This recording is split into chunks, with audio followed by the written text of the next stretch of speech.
We all have challenges in life: sadness, broken relationships, anger, bullying, grief, and isolation. But there is hope. Together, we can learn how to bring back joy, re engage with life, restore relationships, and to be alone without being lonely. Welcome to Psychology Talks. We have a very special guest with us today. We have Dr. Joy Malden. She's going to be talking with us today about children and families. And so you might ask yourself sometimes when you see your child acting out and you're wondering, why do I keep getting calls from the school about this? The question I would have for you is it a behavioral issue or is it really anxiety or depression? So Dr. Malden, maybe you can help us answer that question. Yeah, I'd love to.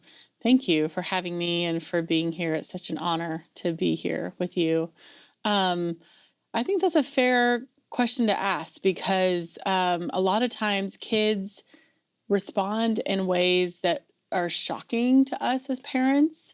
And then the outside community says like, hey, your kid's acting up. And you're like, oh, I don't understand what's going on. And is that a developmental issue? Is that a behavioral issue? Is that a psychological issue? Or is it all three? So I think, firstly, kind of understanding what's going on in your life. Oftentimes I get parents coming to me already diagnosing their children with anxiety and depression, maybe because they too have anxiety and depression. And then I'll say, well, has there been any changes? No, not really. Okay, well, what's going on? Well, we just moved from Kansas to Portland. My mother just passed away like 6 months ago, and we got a new puppy. Oh, okay. Well, that feels like a lot for a person to yourself to endure the loss of your mother and a move and a new puppy, much less your child.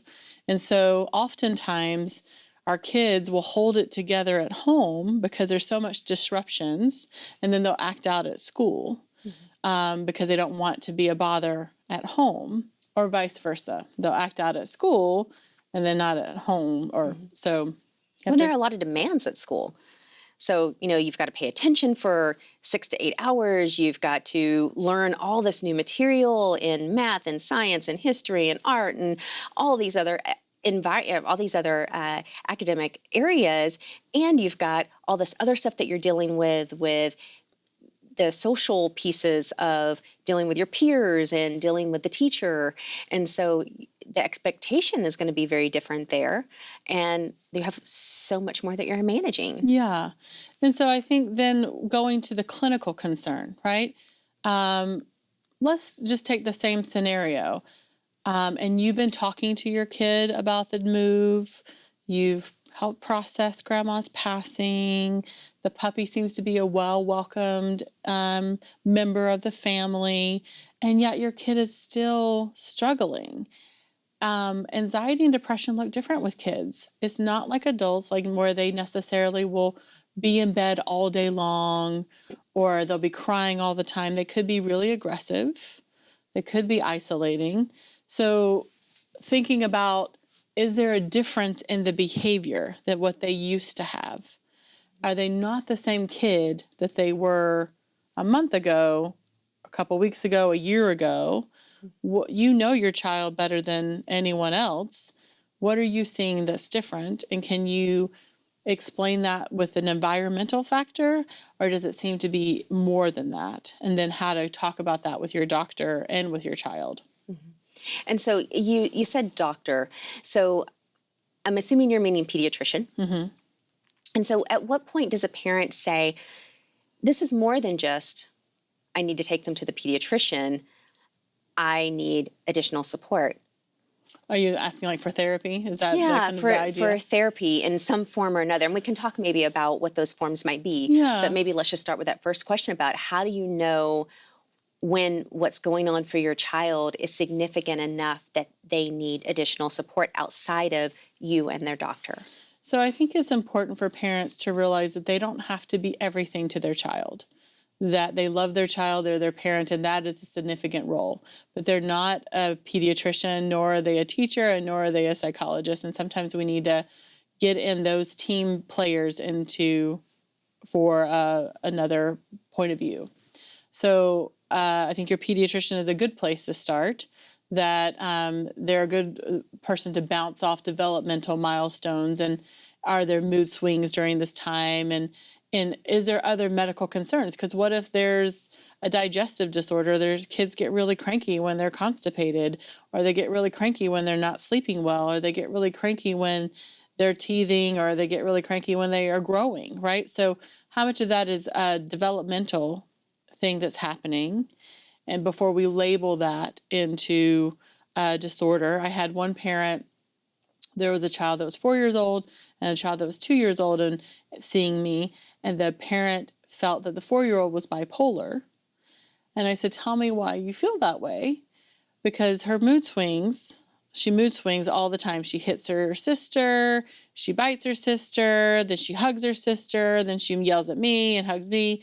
And so then we started talking about nutrition, and we started talking about sleep cycles, and we started talking about sibling rivalries, and that it wasn't that the child is bipolar, it's the child that was having lots of feelings about lots of things, and the mom didn't have the education of what food she was giving her child that were breaking down into sugars.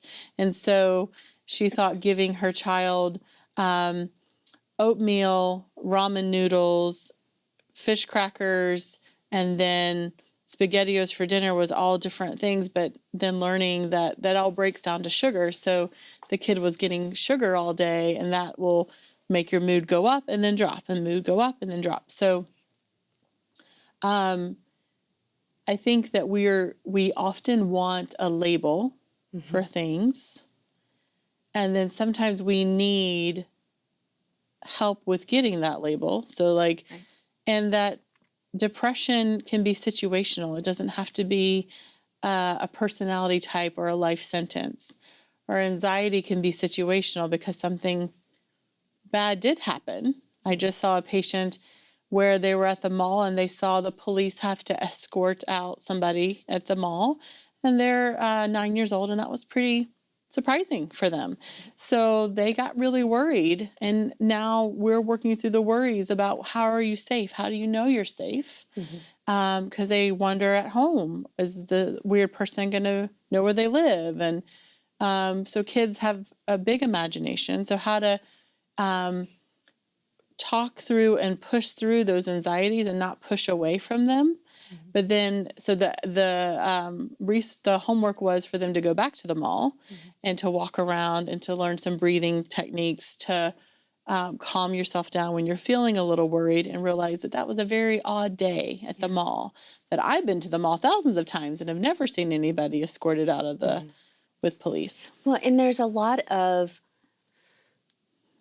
recognition, I think, that needs to happen that, as parents, we maybe weren't taught good coping skills. Correct. Maybe we don't have good coping skills. And so, and if we do have good coping skills, are we then teaching them to our children? Yes. And so I think what you said a moment ago about recognizing that and having anxiety or depression, even as a child, doesn't necessarily mean that they're going to experience it again. It doesn't necessarily mean that they're going to have this as a problem throughout their entire life, that it can be very situational. And by learning some of those coping skills, like you were talking about with the breathing and that sort of exposure piece, and working your way through that self-soothing piece of, this is what happens when I'm worried, or this is what I can do to help myself.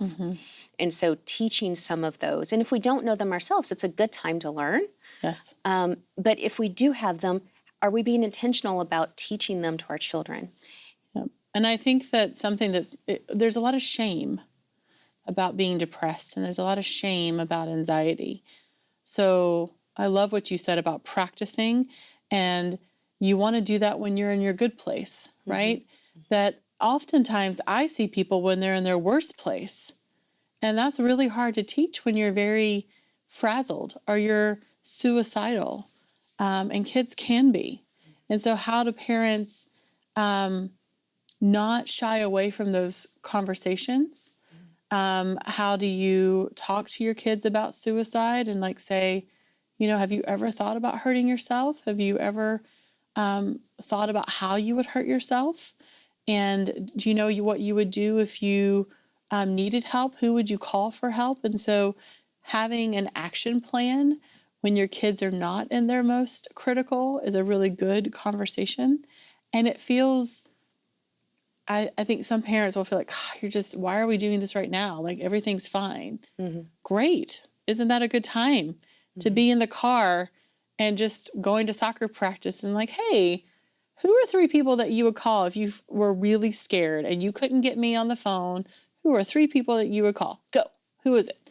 And then they could think about that, and their brain's not activated in an anxious or scared space or just depressed space, but you're modeling that so that you can give them that. Is suicide something that you want to talk about with all children, or is this something that you would talk about with a child if they were having a problem like depression? I like to talk about everything with all children because they live in our world.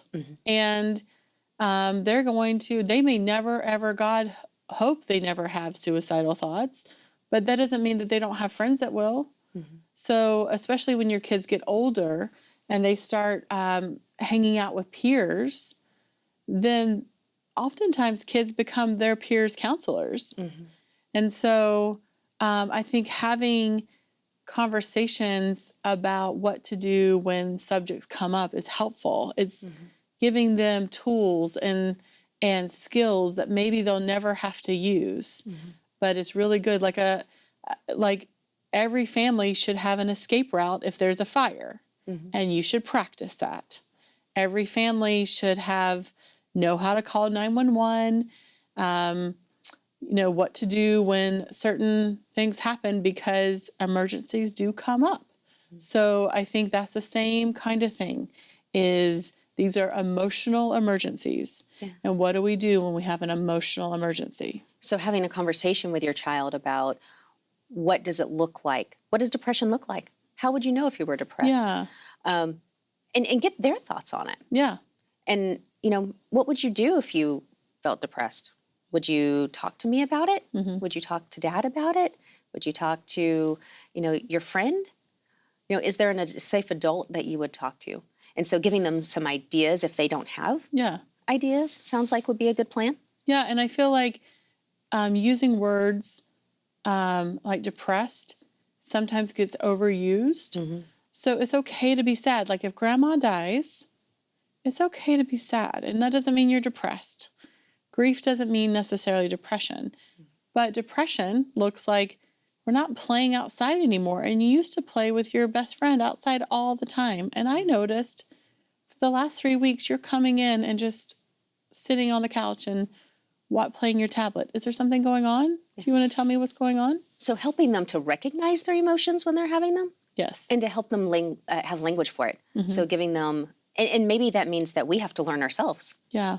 Because the reality is that not all people are taught what an emotion is. Right. They might be taught big ones like anger or happy, but they might not be taught a lot of other emotions. And so maybe that's a matter of finding out, educating yourself. There's lots of sheets that you can find, worksheets that you can find that have faces on them that will label an emotion for you. Yeah. And that's a great way. And children will really connect with that, I would think. Something that would help them, give them a visual. I know there's actually programs out there to help children with their emotional IQ. And so maybe those could be places to start. I love that. And a game or an activity I give parents, if your kids struggle with emotions, like get the sheet that you talked about. You can find thousands of them online and watch a YouTube video and see which one you can identify. Circle the face that you see. Are they scared? Are they happy? Like if they're doing like some kind of activity, where they're watching someone skateboard or whatever. Like what emotion do they see in that person's face? What are they feeling watching it? So then you really have a conversation like, when I saw him do that trick, I was feeling nervous and excited and a little curious and happy that they completed it. Yeah. So giving them a little bit of education about how to identify what's going on inside them and how to express that to someone else. So if something does come up or something does change for them, they then have the language to express it to someone. And if you've already had this conversation about who would you go to, then they also have a way to do that, or have knowledge of who would be a safe person to do that with. And I think talking about who is safe and who's not safe. So talking about some of those boundaries around who we share our feelings with, and when it's safe or unsafe to share an emotion with someone, how do we recognize that? I think those are definitely skills that, as a geropsychologist, I teach people, well into their 80s and 90s. Yes. So Yeah, I love that. And I'm just thinking about all the movies that are out there and the books that are out there, like even Winnie the Pooh, right? Like that we all have personality types. Like there's the Tiggers, that bounce around, that are all real hyper, and then there's Eeyores that are a little bit more sad. And so how to make room for differences, how to make room for yourself when you are going through a life change, that maybe your emotions create a difference. But then when those sad feelings stick a little bit longer, what do we need to do to help you with that? Who can help you with that? Is that a school counselor? Is that just a mentor? Is that going to therapy and getting some other skills? I think a lot of times parents often will identify the child as the problem because the child is expressing the problem at home, because they're the only ones allowed to. And so the parents like, fix my kid. They'll come to me and for therapy and say, this is the problem, fix the kid. When actually the family needs the adjustment, not just the child. And so how do you help a family to recognize when there's a problem in the system and not just with one identified person? Yeah, that's usually during intake. Explain what intake is. Yeah, thank you. So a family will call my office and say, I need therapy for my daughter. And they'll make an appointment to see me for the first time. And a big red flag for me as a psychologist is when the parent's like, I want to see you first before you meet my child so that you can know everything that's wrong with my child, and they won't, they may or may not tell you themselves. So I'll meet with the parents and then I'll hear all the background information. And based on the information that they're telling me, that maybe there's marital distress, maybe that there's been a sibling concern, maybe there's been legal concerns, whatever, it'll be clear that the child is not the only one that needs a point of view. A lot of times this is special needs kids that having a special need, there's already frictions in the home. And so the parent wants to give the special need kids therapy, but actually the siblings and the parents need therapy around understanding how to live with a special need. And so having a collective space to talk about that, and the challenges of what it's like to have a special need, and then the challenges of what it's like to be a sibling to that and a parent to that, and giving a space. So at times, I feel like the best medicine or the best recommendation can be family work and then individual work for that identified patient. Okay. And so one thing that we haven't really talked very much about, but you mentioned earlier with the example that you gave about, witnessing a scary situation, is trauma. And so even if there have been a lot of scary situations, I think sometimes people don't recognize that trauma is trauma regardless of how old you are. Yes. And so can you talk a little bit about how to help a child through a trauma? Yeah. So something that we need to understand about just us as humans is that, there's research that's been done on post-traumatic stress disorder on Vietnam vets or war vets, that when they're in an environment, not everybody comes out with the same trauma or the same symptoms. So a child could be in an environment where maybe there is abusive physical abuse or verbal abuse, and one sibling may be impacted in one way and another child be impacted in a different way. So something that I like to tell patients is that trauma will take the space it deserves, meaning that if you do not attend to it, it will demand the space. So whether you as a parent are going to be proactive or whether you as adult later on will have to attend to what you experience. But if you experienced a trauma, it will require you to attend to it because it's a wound. Right. So what I take out of that is that if your child experiences a trauma, helping them to understand what's happened and getting them support, Yes. whatever that might look like for Yeah. them. And also evaluating what level of support they might need. So if it is that there has been, say, a death in the family, and that could be someone close to them, or it might be someone that maybe died in a really horrific way, or maybe something that they witnessed. Regardless of what the age is, check in with your child about how that's impacted them. Mm-hmm. Talk with them about what their feelings are. And this goes back to our conversation earlier about labeling emotions, finding out, what it is that you're feeling inside and then being able to express it verbally. And maybe if your child doesn't have good language skills, maybe finding other ways for them to express it, like we talked about with the worksheets, or faces that they can use with an alternate communication device or something like that. So, yeah. I was just thinking when you were speaking that being mindful about how trauma can creep in. So being mindful about what news stations you're watching, being mindful about what movies you're watching, the conversations you're having, because kids are really smart and they're very sensitive and intuitive. And so when horrific things happen, like a school shooting, kids hear about that. And so we need to talk about that. That is more common than it should be, but truth is it doesn't happen every day. So I think sometimes parents want to protect their children, but they don't want to talk about the difficult conversations, and then the news will do it for them, or their friends will do it for them, or their friends' parents will do it for them. And so you're not getting the opportunity to weigh in your input as a parent.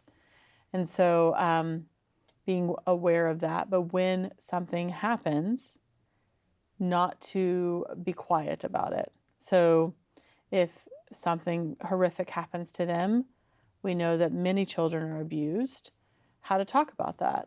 And that when you're a victim of abuse, it doesn't mean that you are always a victim.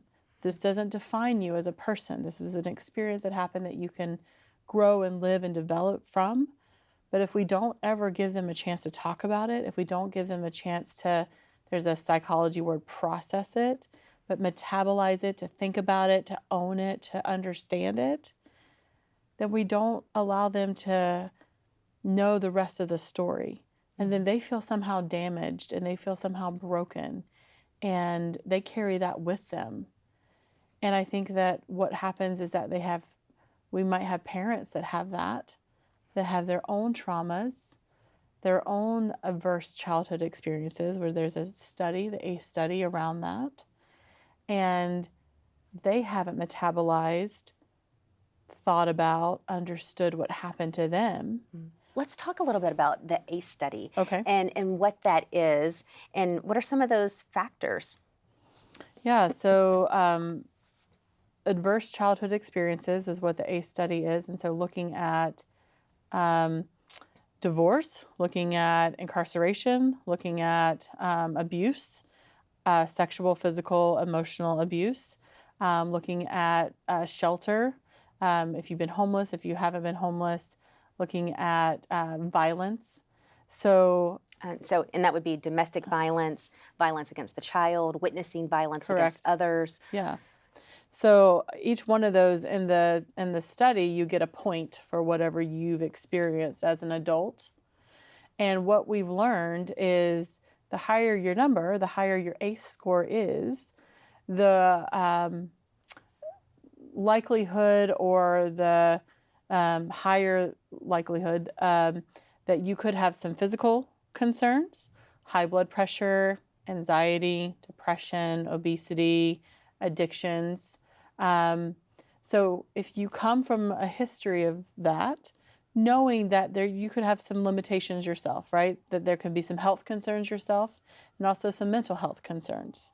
And that doesn't mean you're going to pass that on to your child, but it is understanding what you have and then what sensitivities you have as a parent and what you could be bringing towards your child. Does that make sense? Explain that a little bit more. So if you come from being abused, physically abused, sexually abused, then your environment was not safe and you were not taken care of. So you could be hypersensitive, hypervigilant about every person that your child is with. So you'll never let your child have slumber parties. You'll never let your child be on any teams or away sports or anything because you were not attended to as a parent or a child when you were a kid. So you can have an overprotective parent, or you can have a parent that's very permissive, like, oh, it'll be fine. They'll take care of it. I don't have to worry because the teacher will notice or somebody else will notice because you weren't trained to how to kind of put in some fences, put in some boundaries and vigilance around your child's safety because it wasn't shown to you at all. So people with trauma tend to have lots of boundaries that are really tight that they don't let anybody in, or sometimes they're very permissive and they let everybody in because they weren't trained to do any different.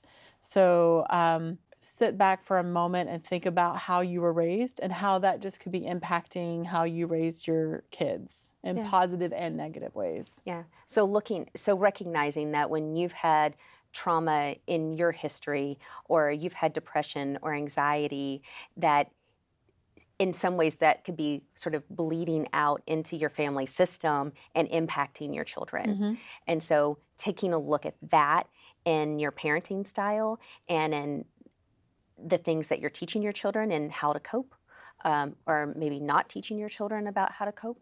And so there's some awareness in that piece. Yeah, something that just came to me right now is just what you were saying about modeling. So if you're a depressed parent or an anxious parent and you struggle with depression where, say, you sleep for a long time or you're overeating or undereating or you're isolating and that's how you're coping because you're not getting help yourself, your child is with you. They're watching that. So they just think that's normal. That's what you do. You overeat when you're sad or you're anxious, or you sleep all the time when you're feeling sad. So maybe they're not depressed, but they're showing signs of depression because they're modeling your behavior. Or if you're an anxious parent, you're like always worried that someone's following you, or you're always on edge. You know, you're feeling like you're always running late, or you're always uptight about something. Then you model that for your kid. So your kid just does the same thing. They feel like that's normal. Yeah. So that's a lot of stuff. Yes. So there's a lot to figuring out what's going on with a child. Yes. But I think a lot of it, what I'm taking from what you're saying is to really just be aware, to really talk with your child, have conversations with them, really be intentional about figuring out what's going on in their life, and not just in their environment, but what's going on for their internal life. Yes. What's going on for their emotions, and help them to figure those pieces out. And then you together as a family can then help them to move forward, or you together as a family can move forward by all of you learning new skills. Yes. And some of that starts with going to your pediatrician or to your family doctor and getting a recommendation or referral to a professional if that's needed. Or it can start with just recognizing that for yourself and getting yourself educated on, how to recognize your emotions, and then learning some coping skills to then pass on to your children. And there's all kinds of tools that we have out there today. I know there's a PTSD coach, there's which post-traumatic stress disorder. So if there's issues with trauma, something like that actually, it's a really great app that can teach a lot of different coping skills, things like deep breathing and deep progressive muscle relaxation and grounding techniques and different things like that. So there's all kinds of avenues that we have today where we can access resources that can help us to learn new coping skills and to teach them to our kids. Yeah, I think if the message, if anything, you're not alone. You're not alone as a parent, you're not alone as a human on this planet, that there are people in your team, even if you feel alone. So reach out to your community, reach out to your doctor, reach out to your teachers, reach out. And then from there, know that you can do it. Thank you so much. I think this is really valuable information, and thank you for joining us. We hope that you've learned a lot and are willing to reach out if you have a problem and you need some help. You can find more on these and other topics on YouTube at Psychology Talks.